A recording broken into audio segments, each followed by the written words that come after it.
तुलसी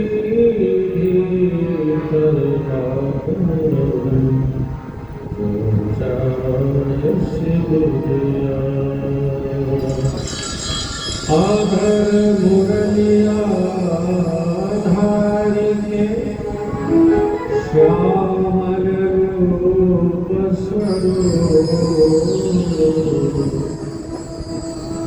आन बसो मन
अनुकंपा के फलस्वरूप श्रीमद् भागवत सप्ताह अभियान यज्ञ में उपस्थित हमारे सभी ब्राह्मण वृंद, साथी कलाकार, कथा रसिक, सुमित गुप्ता जी, श्रद्धा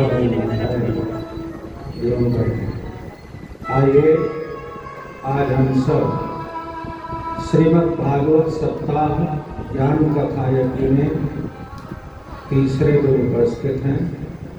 इससे पहले परम मंगलमय कथा भगवान का चरित्र हम लोग हृदयांगम करें। नित्य की तरह ही पावन स्वरूप का ध्यान करते हुए मधुराष्टक से हम प्रभु को अपने मधुर हृदय में बसाने का प्रयास करें। मधुराष्टक और कीर्तन। मधुरम मधुरम मधुरम मधुरम नैनम मधुरम हसितम मधुरम मधुरम मधुरम मधुरम नयनम मधुरम हसितम मधुरम हे मधुरम नम नम मधुरम मधुराधिपति मधुरम हृदयम मधुरम गगनम मधुरम मधुराधिपते अखिलम मधुरम वचनम मधुरम चरितम मधुरम वचनम मधुरम चरितम मधुरम वसनम मधुरम वलितम मधुरम वचनम मधुरम वलितम मधुरम चलितम मधुरम भ्रमितम मधुरम मधुराधिपतिर्गिरं मधुरम मधुरम वचनम मधुरम नयनम मधुरम हसितम मधुरम वेणुर्मधुरो रेणु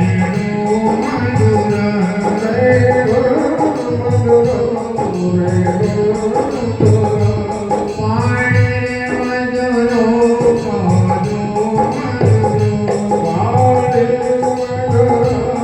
पादो नित्यं मधुरं सख्यं मधुरं मधुराधिपतिर्गिरं मधुरम्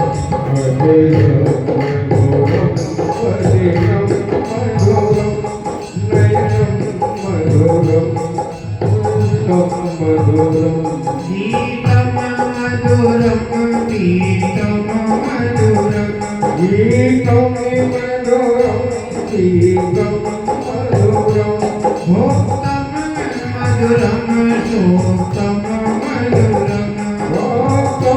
मधुरं शोक्तं मधुरं रूपं मधुरं गीतं मधुरं मधुराधिपतिर्गिरं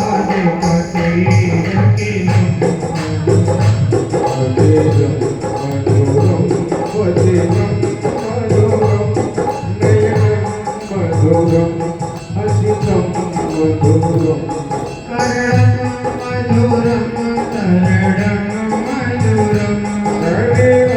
मधुरं कर्णं मधुरं हरणं मधुरं रमणं मधुरं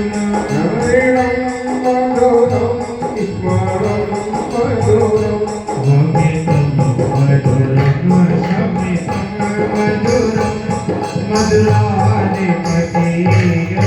मधुरम्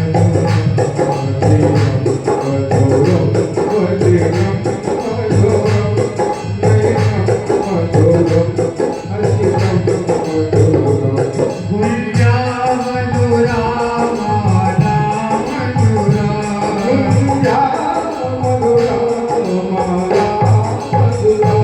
यमुना मधुरा वीथी मधुरा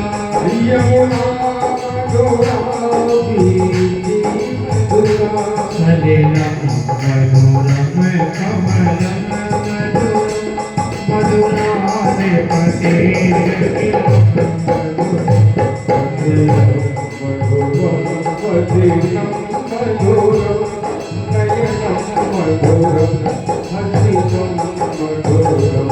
भूमि मधुरा लीला मधुरा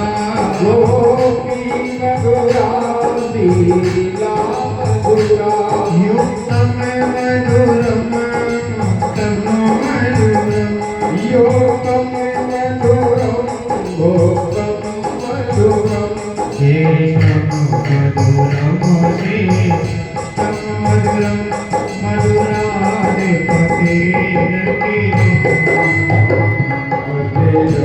मधुरम वदनम मधुरम नयनम मधुरम हसितम मधुरम गोपी मधुरा गावो मधुरा गोपी मधुरा गोवा मधुरा यष्टिर मधुरा सृष्टिर मधुरा यष्टिर मधुरा सृष्टिर मधुरा हरे मधुरम हरे मधुरम मधुराधिपति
कृष्ण भगवान की जय।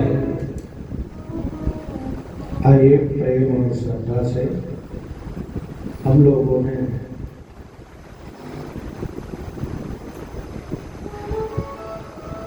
भक्ति, ज्ञान, वैराग्य कैसे पुष्ट होते हैं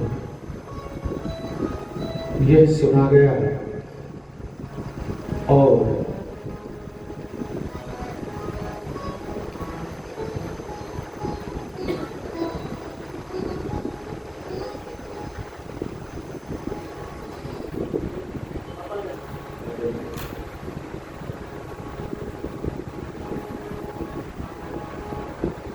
धुंधकारी जैसा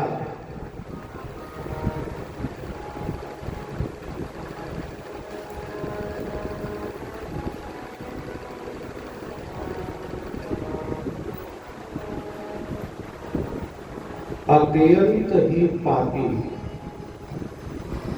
जो मरकर प्रेत योनि को प्राप्त हुआ, उसे भी भगवान की मंगलमयी कथा, भगवान का चरित्र सुनकर मोक्ष लाभ प्राप्त हुआ। इसको आध्यात्मिक भाव से अगर विचार कर देखें, आत्मदेव पंडित जी कहाँ रहते थे? तुंगभद्रा नदी के किनारे। तुंगभद्रा, भद्र में होता है कल्याण और तुंग में होता है मानव शरीर।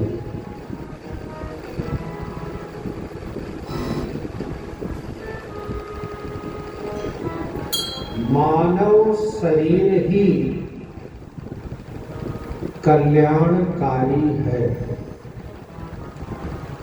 बाकी जितनी योनियां हैं उसमें कर्म का भोग तो है, पर जीव आत्मा का कल्याण करने की क्षमता नहीं है।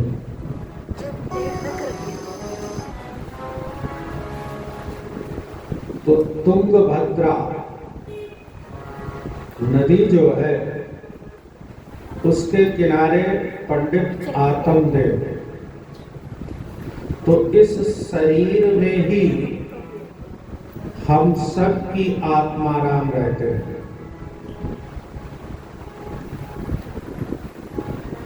ये शरीर तुंगभद्रा है, मानव का शरीर। तभी तो कहा गया सुर दुर्लभ सदग्रंथ निगावा, बड़े भाग मानुष तन पावा। साधन धाम मोक्ष कर द्वारा, पाई न जहि परलोक समारा। इसे प्राप्त करके जिसने अपने आत्मा राम का कल्याण नहीं कर पाया, उस जैसा अभाग और कोई भी तुंगभद्रा ये शरीर और इस शरीर में रहने वाला आत्मा ही आत्मदेव पंडित है। उसकी पत्नी का क्या नाम था? धुंधली।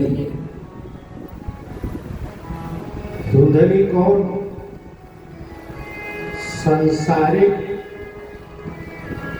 बाजार में संसारिक धूल आदि से जो ये बुद्धि है वो धुंधली हो गई। बुद्धि जो है धुंधली हो गई, जिसे आध्यात्मिक भाव अच्छा नहीं लगता, संसारिक भाव अच्छे लगते।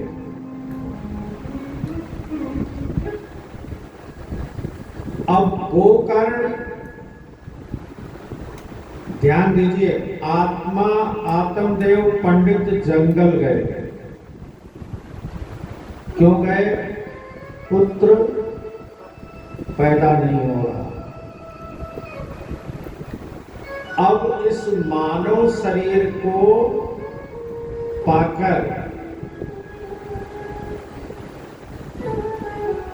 आपने कथा सुनी होगी, मनु जी महाराज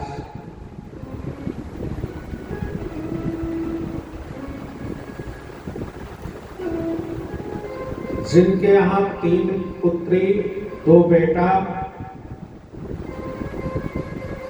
पृथ्वी के चक्रवर्ती सम्राट, सुख वैभव आदि सब कुछ था, पर हृदय में बहुत दुख लाग, जन्म गयो हरि भजन दिन। मनु जी महाराज एक दिन आकस्मिक दुखी हो गए। सब कुछ मिला, पर जिसलिए ये मानव शरीर मिला था वही नहीं मिला। तो जन्म तो भगवान के भजन के लिए प्राप्त हुआ है। ये मानव शरीर किस लिए मिला है? संसारिक भौतिकता में पढ़कर भौतिक धन संग्रह करने के लिए नहीं। मानव शरीर सिर्फ और सिर्फ भगवान का भजन करके आत्मा राम को परमात्मा से जोड़ देने के लिए मिला है। इसलिए जगह जगह संत लोग कहते हैं, भजले मोहन कन्हैया श्री राम को, पैसा कौड़ी लगे ना बिना दाम को। क्यों जप ले भैया, क्या फायदा होगा? तो बताया, नाम जप के लिए तुमको चोला मिला। ये मनुष्य शरीर और किसी काम के लिए मिला ही नहीं है, सिर्फ भगवान भजन के लिए। और इस मानव तन को पाकर भगवत प्रेम उत्पन्न नहीं कर पाए, क्योंकि भजन तो जब ही होगा जब प्रेम होगा, भगवत प्रेम होगा तब। हम लोगों से राम राम कहने का प्रयास भी करते हैं, पर कहा नहीं जाता। कारण क्या है? क्योंकि हमें भगवत नाम या भगवान के स्वरूप या भगवान के लीला विभूति से प्रेम नहीं है। प्रेम हो जाए तो फिर आपको भजन करना नहीं पड़ेगा, भजन होता रहेगा। तो इस मानव शरीर को प्राप्त करके भगवत प्रेम उत्पन्न करना है, या अपने हृदयाकाश में भगवान को उत्पन्न करना है। गजब गजब की कथाएं हैं। और हम लोग तो लकीर के फकीर हैं। हम लोग तो इसके बाद ये हुआ, इसके बाद ये हुआ, इसके बाद ये हुआ, ये सुनना और पढ़ना पसंद करते हैं। क्यों हुआ, इसका संदर्भ क्या है, ये नहीं जानना पसंद है। ये जो धुंधकारी गोकर्ण आत्मदेव की कथा है, इतना ही समझ आ जाए और कुछ समझने की जरूरत है। तो आत्मदेव व्याकुल हुए, पुत्र नहीं उत्पन्न हुआ, जंगल चले गए। जंगल गए तो उन्हें संत मिले। कौन मिला? संत मिले। संत मिलने का मतलब सत्संग मिला, और उस सत्संग का एक फल मिला, और वो फल ले आए, लेकिन बुद्धि धुंधली हो गई है ना। जैसे हम लोग कथा में जाते हैं, तीर्थ में जाते हैं, सत्संग में जाते हैं, वहां हमें अच्छी अच्छी वस्तुएं समझने को तत्व ज्ञान मिलता है, लेकिन धुंधली रूपी बुद्धि उसे स्वीकार इधर उधर रख देती, उस पर ध्यान नहीं देती। ऐसे धुंधली ने फल रख दिया, खुद नहीं खाया। अच्छा, तो भैया सत्संग का फल, भगवान के प्रसाद को हम लोग इग्नोर करेंगे तो धुंधकारी तो पैदा होगा ही। दुर्गुण, दुराचार, तमोगुणी, धुंधकारी उत्पन्न होगा, जिससे व्यथित होकर एक दिन पुनः जंगल जाना चाहते थे। गोकर्ण जी महाराज घास गए, और गोकर्ण जी ने आकर के जो तत्व ज्ञान का उपदेश दिया, जिससे आत्मदेव का मन भगवान के भजन में लग गया, और भजन करके उन्होंने भगवान के शाश्वत धाम को प्राप्त कर लिया। इसका मतलब यह है, ध्यान रहे, सत्संग की इतनी महिमा है कि सत्संग रूपी फल मिला और हमने उसे ग्रहण नहीं किया, खाया नहीं, इधर उधर रख दिया, तो भी वो फायदा करेगा। कब? जब आपको अत्यंत आवश्यक हो। इसलिए क्योंकि गोकर्ण ने पिता को आकर कब समझाया? जब वो बिल्कुल व्यथित हो चुके थे, उनके दुख का पारावार नहीं था, तब आकर उन्होंने सांसारिक आसक्ति को अपने ज्ञान से छुड़ा दिया। तो सत्संग या भगवत कथा की महिमा ऐसी है, आज भले ही हम ना खाएं, उसको इग्नोर करते हैं। जैसे घड़ी में पहले लोग अलार्म लगाते थे, तो अलार्म शाम को लगाते हैं। जिस समय अलार्म लगा रहे हैं उस समय नहीं बजेगा। कब बजेगा? जब टाइम आएगा इसका। ऐसे सत्संग कब फलीभूत होगा? जब आपको बहुत नितांत आवश्यक होगा। तो इस तरह से आत्मदेव, धुंधकारी और गोकर्ण की बहुत प्यारी आध्यात्मिक कथा है, और हमारे ही जीवन से जुड़ी हुई है, कहीं अलग नहीं। हम सभी आत्मदेव हैं, और हम सब की बुद्धि रूपी स्त्री धुंधली पड़ गई है। जिसको सत्संग कथा, भाव भजन अच्छा नहीं लगता, सांसारिक वार्ता अच्छी लगती है। इस प्रकार से नए निसे निमिषेते ऋषयः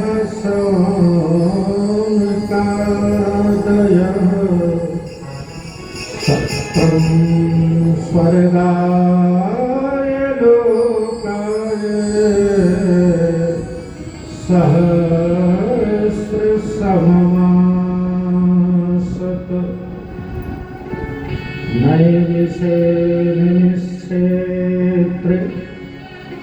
नैमिषारण्य क्षेत्र में 1000 वर्ष निरंतर हम सत्संग करेंगे। ऋषियों ने ऐसा अनुष्ठान लिया था। उससे पहले एक छोटी सी बात समझें कि नैमिषारण्य कहाँ पर है, किसे कहा गया? जहाँ भगवान का चक्र आकर रुक गया, उस पावन भूमि को नैमिष क्षेत्र कहते हैं। तो इसी तरह हमारा भी मन चक्र चलता रहता है, मन स्थिर नहीं होता। मन और हम लोगों को तो आप जानते ही हैं, सब गाते हैं, ये मन बड़ा चंचल है, कैसे तेरा भजन, भगवान से भी बहाने वाले। सच में मन बहुत चंचल है। तो मन चंचल है, लेकिन यह चंचल मन जहां आकर स्थिर हो जाए, वह भगवान की मंगलमयी कथा है।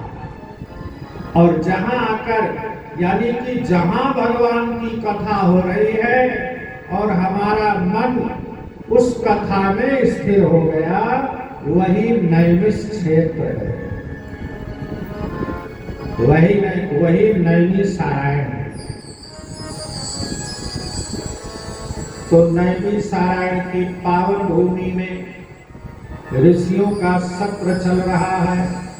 आज ऋषियों ने सूत जी महाराज से 6 प्रश्न किए। कितने? 6 प्रश्न। रामचरितमानस में कितने प्रश्न किए गए? 14। अब प्रश्न भी देखो, रामचरितमानस में 14 प्रश्न किए गए। तो हमारे शरीर में 14 स्थान हैं जहां पर विकार आकर अपना प्रभाव जमा लेता है। 10 इंद्रिय, 5 कर्म इंद्रिय और 5 ज्ञान इंद्रिय, 4 अंतःकरण, मन, बुद्धि, चित्त, अहंकार। उन 14 को पवित्र करने के लिए रामचरितमानस में 14 प्रश्न किए गए। इसीलिए राम जी का 14 वर्ष का वनवास हुआ कि भाई इन 14 स्थानों को निर्मल बनाने के लिए कम से कम 1 वर्ष की तो आवश्यकता है। तो वर्षों से परत दर परत इन 14 इंद्रियों पर मैल जमा हुआ है। लेकिन भागवत में सिर्फ 6 प्रश्न किए गए। तो संसार में वैसे विकार तो बहुत है, दुर्गुण तो बहुत है, लेकिन 6 विकार खास हैं, जगत प्रखंड विकार। और इन 6 प्रश्न का रहस्य भी यही है कि इन 6 विकारों से बचना है तो इन प्रश्नों को समझो और इसका उत्तर ढूंढो। पहला प्रश्न बड़ा विचित्र, प्राणी मात्र का कल्याण कैसे हो? शब्दों पर अगर गौर करें, क्या प्रश्न किया गया? प्राणी मात्र का कल्याण। ये नहीं कहा गया कौन सा प्राणी, यानी सार्वभौमिक प्रश्न सबके लिए। पहला प्रश्न, प्राणी मात्र का कल्याण कैसे हो? दूसरा, बोले शास्त्र बहुत है, लेकिन मनुष्य के पास समय बहुत कम है। इसलिए समस्त शास्त्रों का सार क्या है, जिसे पढ़ लिया जाए, जिसे समझ लिया जाए, फिर और कुछ समझने की जरूरत नहीं। तीसरा, भगवान यदि सर्व समर्थ हैं, जगदीश्वर हैं, तो वो अवतार क्यों लेते हैं? जैसे हम लोग तो इतना ही जानते हैं, इतना ही समझते हैं। पूछो रामावतार क्यों हुआ? रावण को मारने के लिए। कृष्णावतार क्यों हुआ? कंस को मारने के लिए। लेकिन जो संकल्प मात्र से ही सृष्टि की रचना कर देते हैं, वो रावण और कंस को मारने के लिए अवतार लेकर आए हैं। क्या जरूरत थी? वो क्या नहीं कर सकते? इसलिए भगवान अवतार क्यों लेते हैं?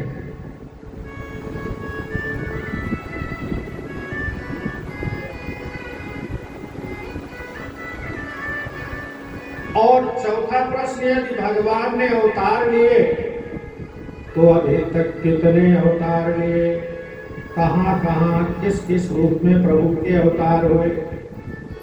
पांचवा प्रश्न बड़ा सारगर है, जीवन का परम लक्ष्य क्या है? जीवन का परम लक्ष्य क्या है? लक्ष्य समझते हैं? उद्देश्य।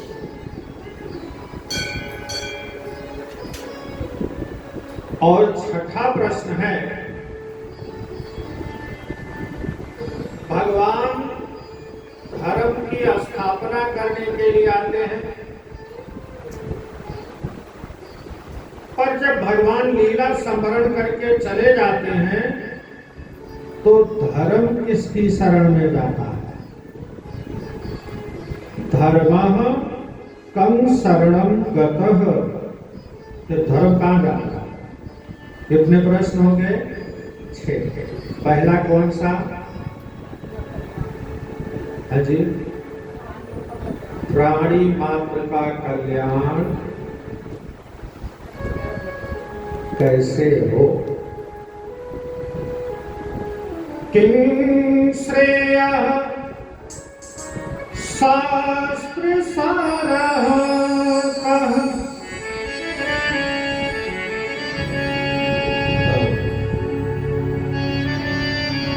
स्वावतारः प्रयोजनः किं कर्मं केवतारस्य धर्मं कं शरणं गतः। 6 प्रश्नों को सुनकर सूत जी महाराज प्रसन्न हो गए और बोले, महात्माओं, पहले हम अपने गुरुदेव भगवान का ध्यान कर ले, तब आपके प्रश्नों का उत्तर देंगे। सूत जी महाराज ने 2 श्लोकों में अपने गुरुदेव का ध्यान किया। किसका?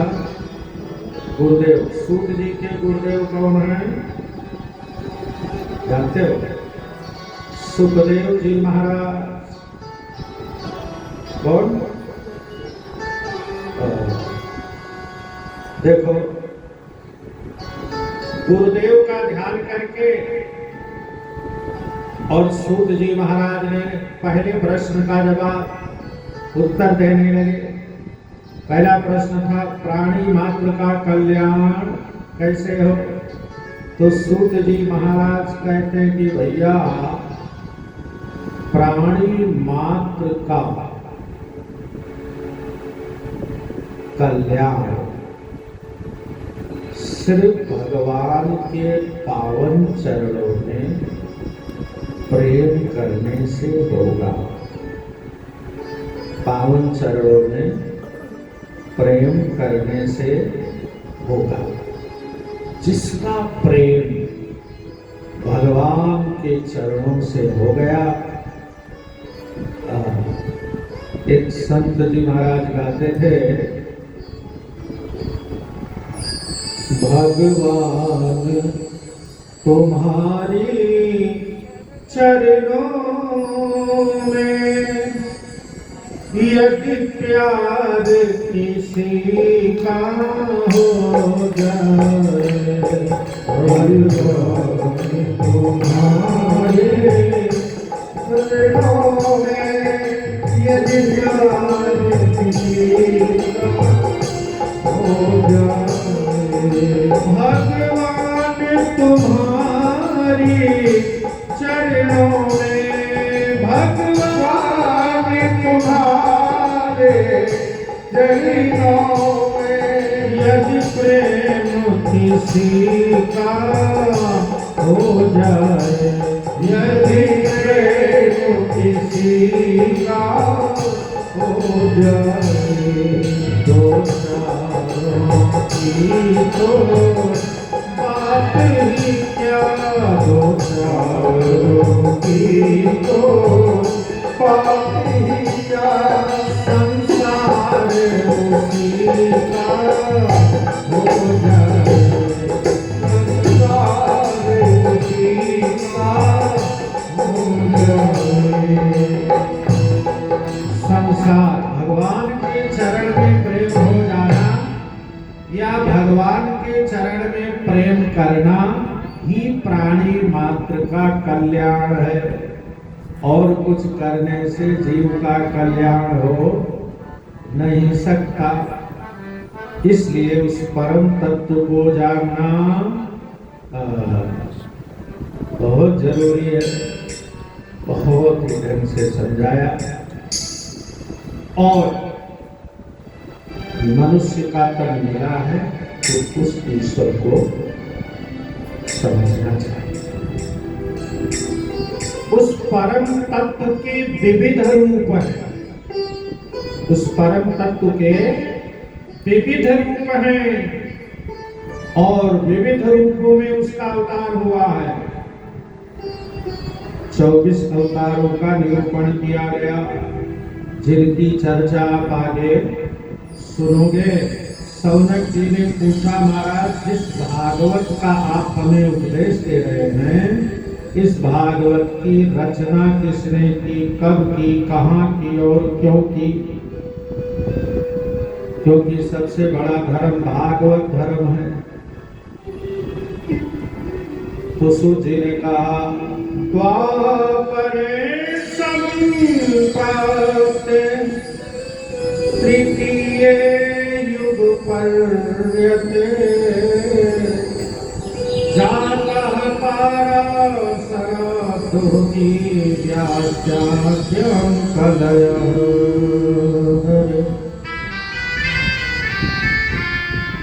तृतीय युग द्वापर के अंत में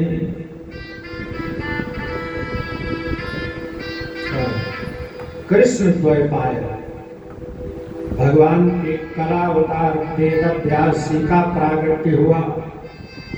जिसका वेदव्यास भगवान का, जो भगवान के ही कलावतार है। तो उन्होंने अपनी दिव्य दृष्टि से भविष्य पर विचार किया।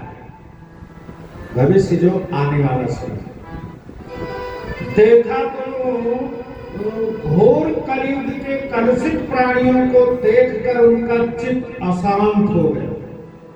क्यों? बोले कलयुग में सब आसुरी वृत्ति के हो जाएंगे, तो कलयुग में जीवों का कल्याण कैसे होगा? संत लोग कितने दयालु होंगे। भविष्य में ऐसा होगा उस चिंता से। अच्छा, भविष्य में होगा तो किसका होगा? जीवों के ऊपर। उनका कल्याण कैसे होगा? क्यों? क्योंकि कलिकाल में लोगों की बुद्धि मंद हो जाएगी। कोई बुद्धिहीन व्यक्ति हो पर भाग्यशाली हो तो काम चल जाएगा, और भाग्यहीन व्यक्ति हो पर यदि बुद्धिमान हो तो बुद्धि के बल पर भी अपना निर्वाह कर लेगा, पर बुद्धि और भाग्य दोनों ही मंद पड़ जाए तब कैसे कल्याण होगा। इसलिए व्यास जी महाराज ने इन सब बातों का विचार ध्यान में रखते हुए, एक वेद था पहले, वेदों के 4 विभाग किए।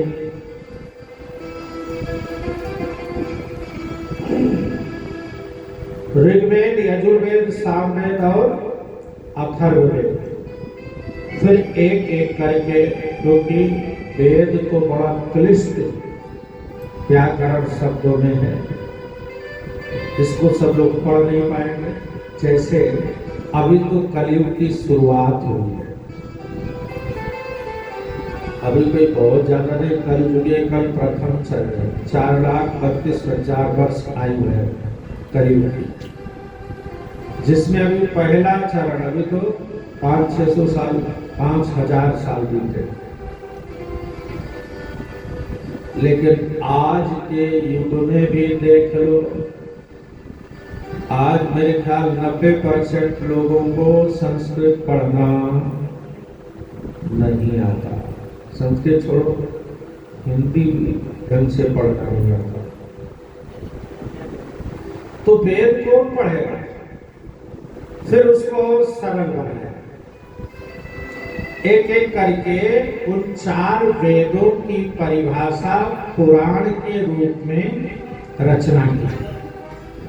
इसके पुराण 17 पुराण लिख डाला। फिर भी वेद व्यास भगवान के मन को शांति नहीं हुई, संतुष्ट नहीं हुआ कि हाँ जीवों का कल्याण हो जाएगा इससे। तो अशांत चित्त में बैठे हुए, मुख मलिन किए हुए विचार कर रहे थे कि अब क्या करूं। तब तक श्रीमन्नारायण नारायण नारायण, श्रीमन्नारायण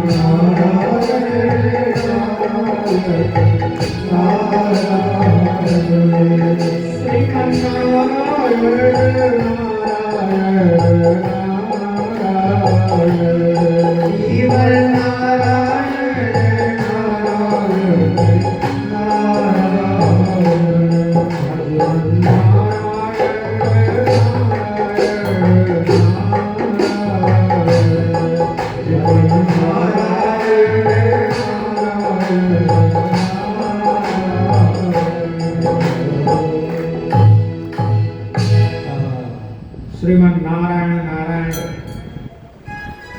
कीर्तन की आवाज व्यासदेव भगवान के कानों में पड़ी। आंख खोलकर देखा तो श्री नारद जी सामने प्रकट हो गए। पूजयामास विधिवन् नारदं सुरपूजितम। बड़े बड़े देवताओं के द्वारा परम पूज्य देवर्षि नारद जी का व्यास जी महाराज ने पाद्य अर्घ्य देकर पूजन किया। नारद जी महाराज ने पूछा, पाराशर्य महाभाग भवता कच्चिदात्मनः परितुष्यति शारीरम आत्मा मानसेव च। हे पाराशर नंदन,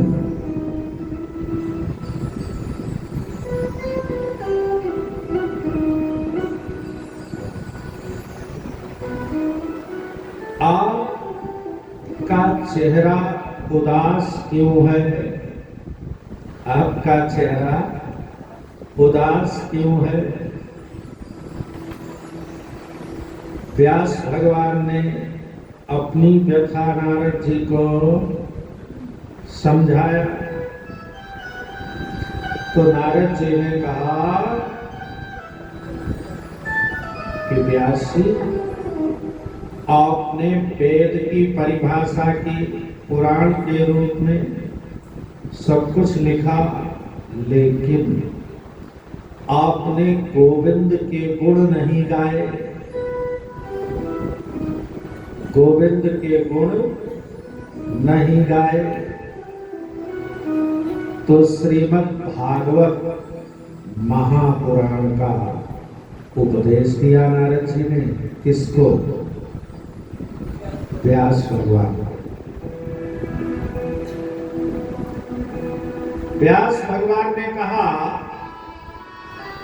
कि भाई ये जो आप कह रहे हो सब वेद पुराणों की ही भाषा तो है। नारद जी ने समझाया, सुनो, जीवन में भगवत पुराणवाद के बगैर जीव का कल्याण नहीं हो सकता। देखो, मैं तुम्हें अपना पूर्व जन्म सुनाता हूं।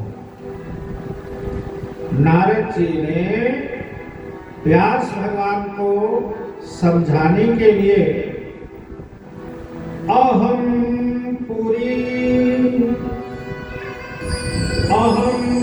पुरातीत भवे भवम मुने कास्यास्तु कस्याचन वेदवादिनां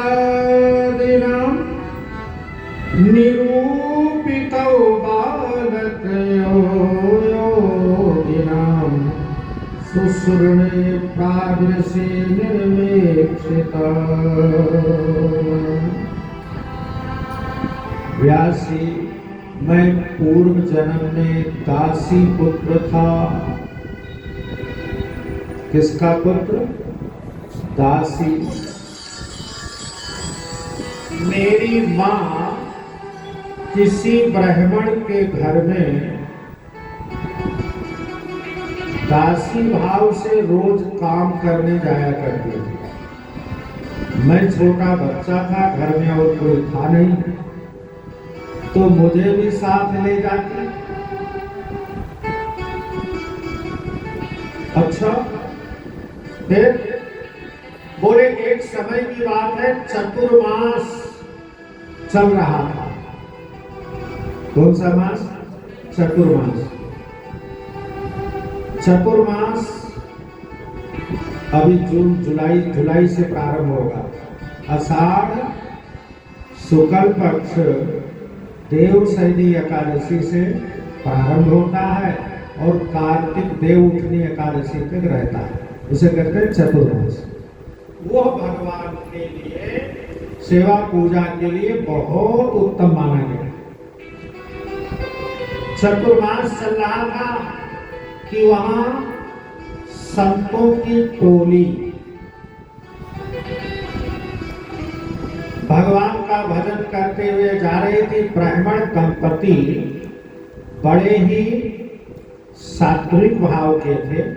उन्होंने संतों से निवेदन किया कि महाराज, इस बार चतुर्मास हमारे यहाँ ही आप लोग बिता लें, हमें सेवा का अवसर दे दें। संत लोग मान गए, ब्राह्मण के यहाँ रहने लगे। रोज सुबह शाम हर वक्त सत्संग होता, समय समय पर भोजनालय की व्यवस्था करते विप्र देवता। अच्छा, नारद जी कहते हैं कि मेरी माँ सेवा टहल करने के लिए वहां उपस्थित रहती, तो मुझे उन संतों का संग धीरे धीरे बहुत अच्छा लगने लगा। फिर तो माँ मेरी काम करती और मैं उन्हीं संतों के साथ ही खेलता, उनकी बातें सुनता, और जब संत लोग भोजन करते तो उनके पत्तल में जो बच जाता वही मैं भी उठाकर खा लेता।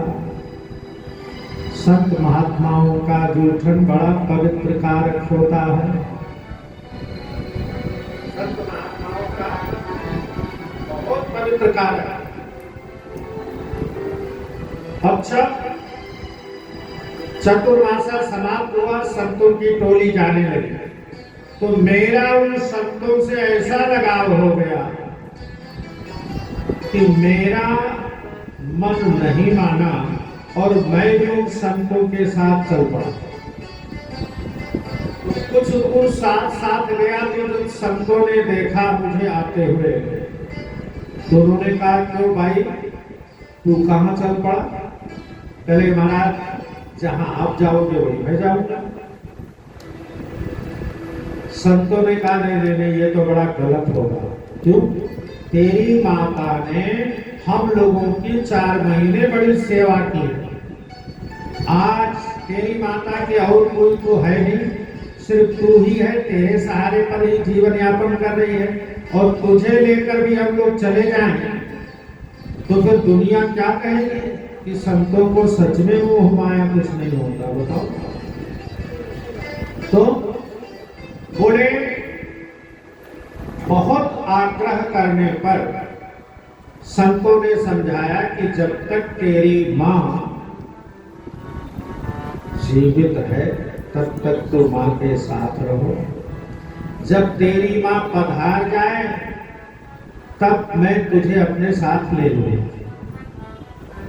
अब ध्यान दीजिएगा, नारद जी कहते हैं कि मेरा मन उन संतों के संग से संसार से इतना विरक्त हो चुका था कि संत लोग मुझे समझाकर चले गए पर मेरा मन नहीं लगता था। मैं तो अब मां के पधारने का इंतजार करने लगा, कब मरेगी मां और कब मुझे साधु संग प्राप्त होगा।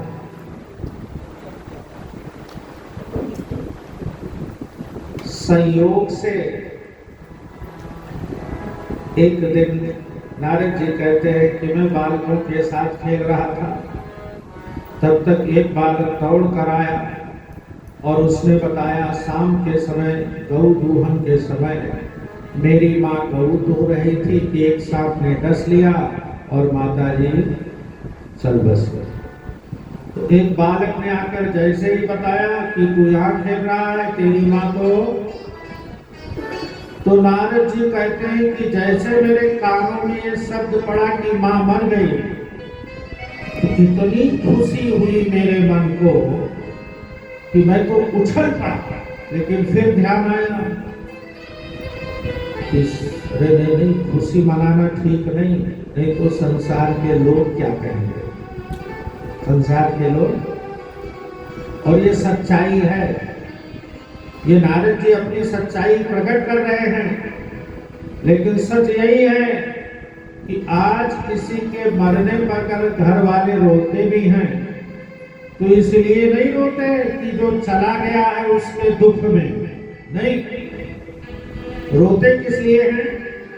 सिर्फ इसलिए कि नहीं रोएंगे तो लोग क्या कहेंगे, नहीं रोएंगे तो बताओ इसकी मां मर गई और इसके आंखों में आंसू नहीं, है कैसा निष्ठुर स्वभाव का है। संतों ने बताया है अपने पराये रोते हैं दिखलाने के लिए। अगर सचमुच प्रेम होता तो 2 दिन रात भर दिन भर 2 दिन अस्पताल में पार्थिव शरीर नहीं रखा जाता, घर में रखा जाता।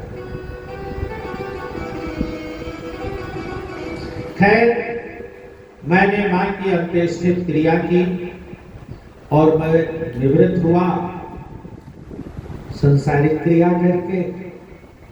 तो जिधर संत लोग गए थे उधर ही मैं भगा और जाते जाते बहुत दूर जंगल में पहुंच गया, थक गया था। एक जलाशय दिखा, वहीं जलपान किया और एक वृक्ष के बट वृक्ष के नीचे बैठकर आराम करने लगा कि थोड़ा आराम कर लो। लेकिन जैसे संतों का जो स्वभाव था ना कि हमेशा भगवत स्मरण करते रहते थे, तो जैसे संत लोग करते थे मैं भी उन्हीं का अनुकरण करते करते हर वक्त राम नाम जपता रहता, भगवान का नाम। तो मैं आराम करते हुए आंखें बंद करके भगवत नाम जपने लगा और कब रात हो गई कितना समय बीत गया कुछ ध्यान ही नहीं रहा। हुआ यूं कि भगवान श्याम सुंदर की मोहनी मूर्ति की झलक मेरे हृदयाकाश में प्रकट हो गई, और जब प्रकट हो गई तो मैं आनंद में विभोर हुआ, और अभी आनंद में विभोर ही हुआ था कि तब तक वो मूर्ति गायब हो गई। कोई पागल या दीवाना मस्ताना नहीं करे,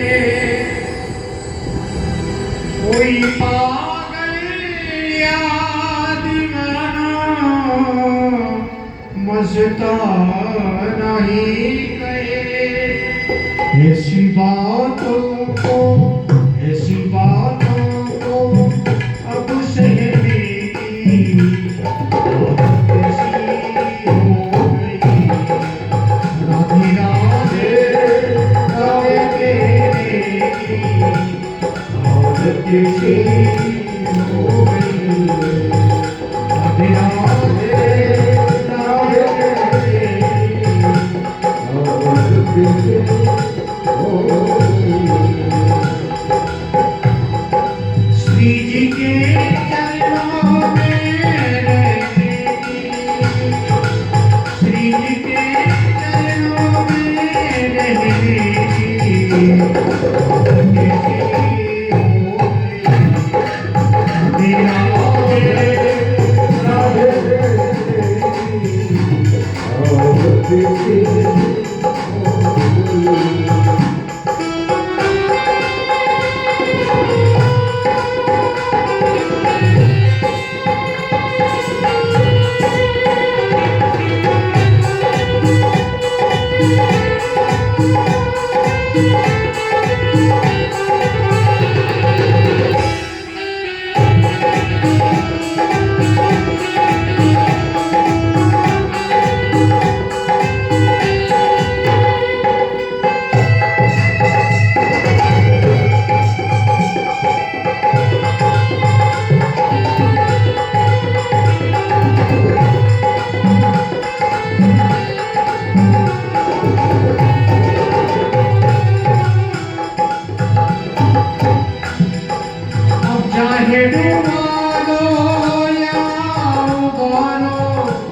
कोई गम ही तो नहीं, चाहे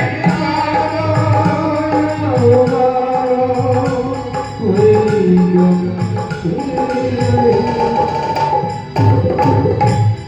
मोती के मत मारो, सनम तो हमारे आए। लकुटी समेटने को लकुटी मरोड़ दे। अरे बरसाने बीच छूटे हमारी देह। अरे वृंदावन रस कोई मुख में निचोड़ दे। वृंदावन रस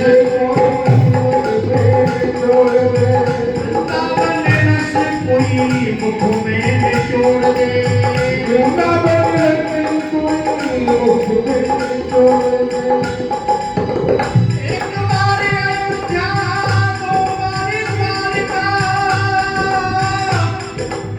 तीन बार त्रिवेणी में जाएंगे नहाओगे।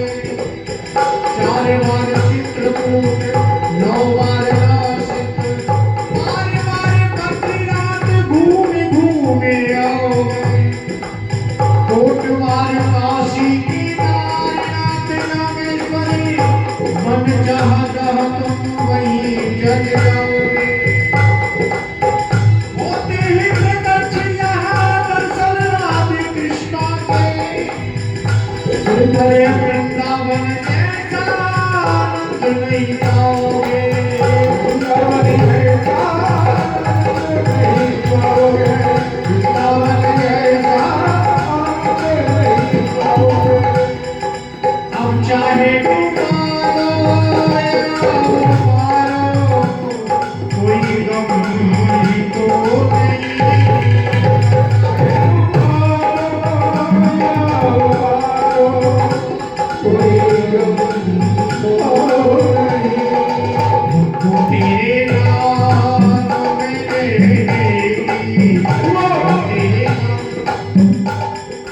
देखिए ऐसे नहीं सभी माता ताली बजाएंगे। आपकी कथा सुनने का जब भी फल मिलेगा, श्रोता वक्ता ज्ञान नित्य कथा राम की गुण। क्या बात। आप ऐसे रहते हो, हमारे ब्रज में जब कथा होती है ना, तो ब्रज में छोटी छोटी कन्या नाचती है किशोरी जी के रूप में। वृंदावन उठ के यहाँ आ जाए दिल्ली में, वो वृंदावन है। अब वृंदावन में आप जाते हो, वहाँ जाकर भी वृंदावन में नहीं रहते हो, इसलिए दिल्ली में रहो तो वृंदावन में रहो। यहाँ भी वृंदावन है, जब मन वृंदावन है तो वो वृंदावन यहीं आ जाएगा। ताली बजाएंगे सभी। अरे गोपी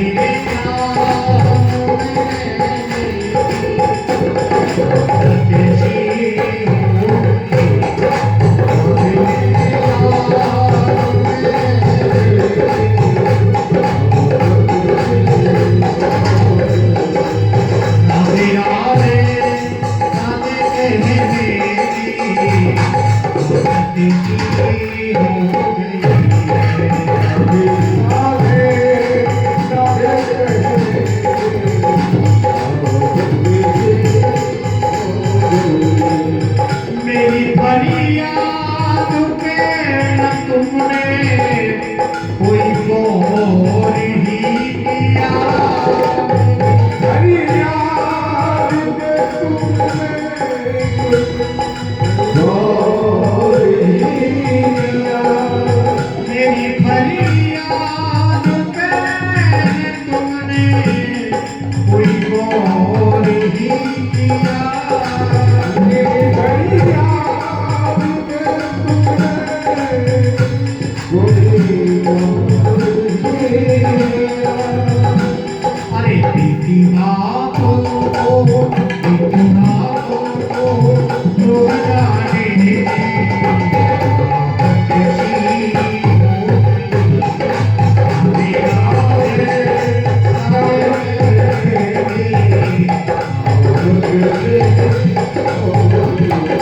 राधे राधे राधे राधे राधे जय राधे राधे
बोलिए राधा कृष्ण भगवान की।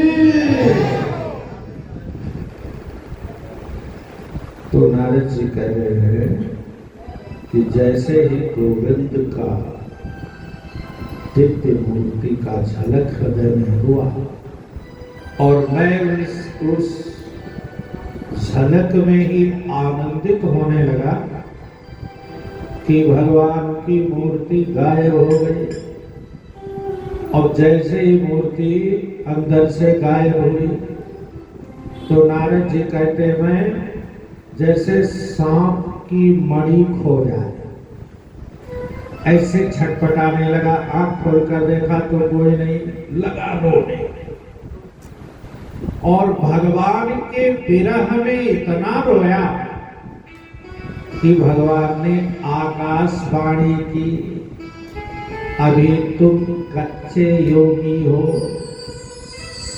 अभी मैं तुम्हें प्रत्यक्ष दर्शन नहीं दूंगा। जब तुम पक्के योगी बन जाओगे तो मेरा दर्शन पाओगे। तो नारद जी ने कहा, मैंने कहा भगवान तो फिर आपने झलक दिखाई ही क्यों? दिखला के झलक तुम छुप ही गए, जी भर के नजारा हो न सका एक बार हुआ। दिखला के झलक तुम छुप ही गए, जी भर के नजारा हो न सका। दिखला की झलक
तुमने तो किनारा कर ही लिया, तुमने तो किनारा कर ही लिया, हमसे ही किनारा हो न सका। तुमने तो किनारा कर ही लिया,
इंतजार का ना मिटे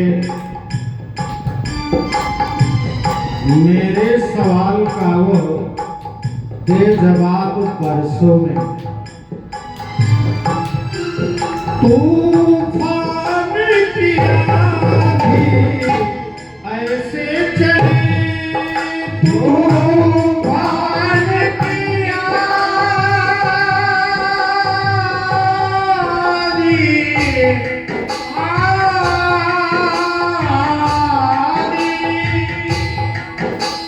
तूफान की आंधी ऐसे चली मझधार में कश्ती डूब गई मझधार में कश्ती डूब गई मैं भी